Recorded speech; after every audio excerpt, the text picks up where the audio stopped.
Mister Jairam, नाही एवढ्या मोठ्या आवाजात तुम्ही बोलत होतात, काय झालंय, काय घडलंय?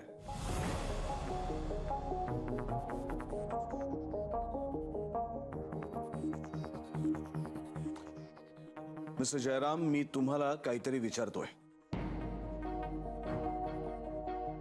काय झालंय? सर मी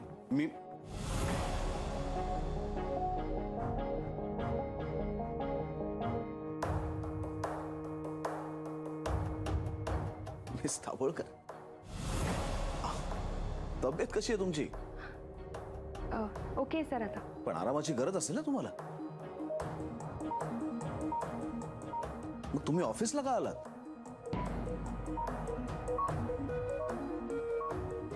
सर काम होत राहतात मिस दाभोळकर, पण तब्येत जास्त महत्वाची. तुम्हाला कल्पना आहे का त्या ऍक्सिडेंट नंतर तुमची काय अवस्था झाली होती?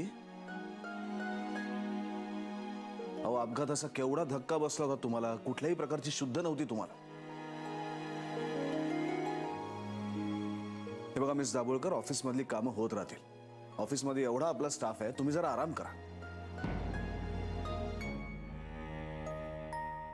मिस दाभोळकर, तुमचा चेहरा असा का झालाय?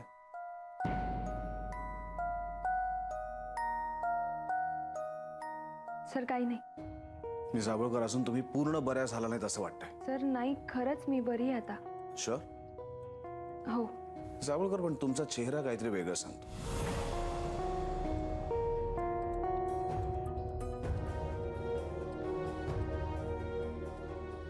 नाही, काही सांगण्याची गरज नाही. मला माहितीये काय झालंय. हे सगळं झालंय हे विकनेसमुळे. आणि अशा कंडिशन मध्ये तुम्ही कामाला प्रायोरिटी देताय. नाही, चांगलं आहे, पण तुम्ही स्वतःची काळजी घ्यायला पाहिजे मिस दाभोळकर.